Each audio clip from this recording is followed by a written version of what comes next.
ஷோரூமில் இருக்க பார்த்தீங்கன்னா, ஒருத்தர் மாத்தி ஒருத்தர் வந்து ரோஹினிய பத்தி புகழ்ந்து சொல்ல, உடனே ரோஹினி மேல இருக்கிற ஆசை வந்து அப்ப தான் வந்து மனோஜுக்கு இன்னுமே அதிகமாகுது. நம்ம மேல இவ்ளோ அக்கறை வச்சிருக்கிற ரோஹினிய நாம தான் ரொம்ப தேவையில்லாம இன்சல்ட் பண்ணுறோமோ, ஒதுக்கி வைக்கிறோமோ, அம்மா பேச்சு கேட்டு அப்படின்ற மாரி நெனச்சு பார்த்தீங்கன்னா, மனோஜ் ரொம்பவே ஃபீல் பண்றாரு. இதனால பார்த்துட்டீங்கன்னா, வீட்ல இருந்த ரோஹினியுமே பார்த்துட்டீங்கன்னா, மனோஜ நெனச்சு ரொம்பவே கவலைப்பட்டு இருக்காங்க. இதுக்கிடையில தான் அம்மா ஃபோன் பண்ணது ஞாபகம் வேற. உடனே சரி வேலையெல்லாம் முடிச்சுட்டு கிளம்பலான்னு சொல்லிட்டு பார்த்தீங்கன்னா, அவங்க அம்மா கூட போயிட்டு பர்த்டேவெல்லாம் நல்லபடியா செலிப்ரேஷன் பண்ணிட்டு வராங்க. அங்க பார்த்தீங்கன்னா, அவங்க அம்மா கேட்குற கேள்விகள்லாம் பார்த்தீங்கன்னா, ரோஹினி என்ன சொல்றதுன்னு தெரியாம பேந்த முழிக்கிறாரு. உங்க அம்மாவுமே இருந்துட்டு, "ஏம்மா இதான் சான்ஸ்ன்னு சொல்லிட்டு எல்லா உண்மையும் சொல்லிட்டு இருந்தேன்னா, பிரச்சனை இதோட ஒழுங்கா முடிஞ்சிட்டு இருக்குல்ல. அப்புறம் நீயும் வந்துட்டு நிம்மதியா இருந்திருக்கலாம். இப்ப பாரு திருப்பியும் ஒரு புது பொய்ய சொல்லி அது மறைக்கிறதுக்கோசரம் நீ என்னென்ன ட்ராமா போட வேண்டியது இருக்கும்." அப்படின்னு சொல்ல உடனே ரோஹினிமே வந்துட்டுமா இது தெரிஞ்சதுக்கு என் அத்தை வந்துட்டு என்னை ரொம்ப ஒதுக்கி வச்சுருக்காங்க, வீட்டை விட்டு துரத்திட்டாங்க. திருப்பி கிறிஷோட விஷயமெல்லாம் தெரிஞ்சுன்னா அவ்வளோதான், ஒரே அடியாக மனோஜ்கிட்டேருந்து என்னை பிரிச்சுருவாங்க. ஃபஸ்ட்டு நான் மனோஜ் வந்து என் வசப்படுத்தணும், இல்லைனா வந்துட்டு மனோஜால் நான் வந்து கர்ப்பமாகணும். அப்போ தான் வந்துட்டு அத்தை வந்து என் வழிக்கு வருவாங்க, இல்லைனா எனக்கு எப்போனாலும் வீட்டை விட்டு துரத்திடுவாங்க அப்படின்ற மாதிரி சொல்ல.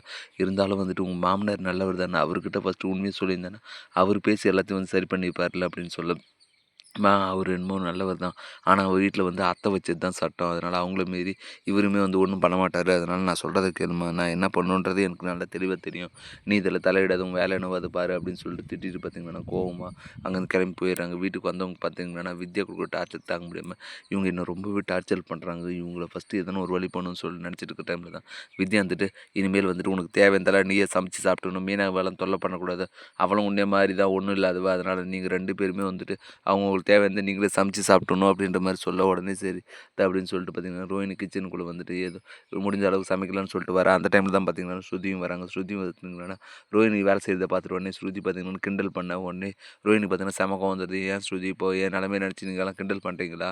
இதுக்கு காரணமே வந்துட்டு நீங்கள் தான் அப்படின்னு சொல்லிட்டு மீனாவை கை காட்டு. நான் இங்கே என்னங்க தப்பு பண்ணோம்? நீங்கள் பண்ணதை வந்து நாங்கள் வெளிக்கொண்டு வந்தோம் அவ்வளோதான். இந்த குடும்பத்துக்கு நல்லது பண்ணுறது தான் நாங்கள் நினச்சோம். உங்களுக்கு அது தப்பாக தெரிஞ்சா அதுக்கு நாங்கள் ஒன்றும் பண்ண முடியாதுன்னு சொல்ல.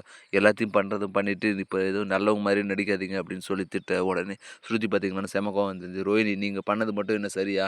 இவ்வளோ கிலோமீட்டர் கணக்காக வந்து பொய் சொல்லிட்டு இப்போ வந்துட்டு இவங்க பண்ண தப்புன்னு சொல்லிட்டு மீனாவை கை காட்டுறீங்களா? எல்லாத்துக்கும் முழுக்க முழுக்க காரணம் நீங்கள் தான். நீங்கள் ஃபஸ்ட்டே உண்மையை சொல்லியிருந்தீங்கன்னா இந்த பிரச்சனையே வந்திருக்காதுல்ல.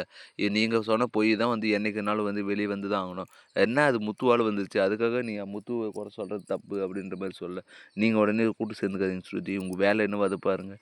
என்கிட்ட வந்து நீங்க அட்வைஸ் பண்ண தேவையில்ல. ரொம்ப நன்றி அப்படின்ற மாரி சொல்லிட்டு பார்த்தீங்கன்னா, கோவமா அங்கருந்து வெளிய வந்துடுறாங்க. மீனாவுமே பார்த்தீங்களா ஸ்ருதி நம்ம நல்லது சொன்னா கூட அவங்க ஏத்துறதே இல்ல. அவங்க ஏன் தான் இப்படி இருக்காங்களோ அப்படின்னு சொல்ல. உடனே ஸ்ருதியுமே வந்துட்டு அவங்க குணமே அப்படிதான் விழுங்க மீனா. பார்த்துக்கலாம் அப்படின்ற மாரி சொல்லிட்டு பார்த்தீங்கன்னா, அவங்களும் பெருசா எடுத்துறதில்ல. இப்படி தான் வரப்போற எபிசோட் வந்து போப்போது. அடுத்து என்னலாம் இன்ட்ரெஸ்டிங்கா நடக்க போகுதுன்றத நான் பொறுத்திருந்து தான் பார்க்கணும். மேலும் இது போன்ற அப்டேட்ஸ் தெரிந்து கொள்ள மறக்காம நம்ம சேனல சப்ஸ்கிரைப் பண்றேங்க. கூடவே பெல் பட்டனையும் அழுத்துங்க. அப்பதான் நான் போடுற ஒவ்வொரு வீடியோ உங்களுக்கு நோட்டிஃபிகேஷன் வரும். Thank you.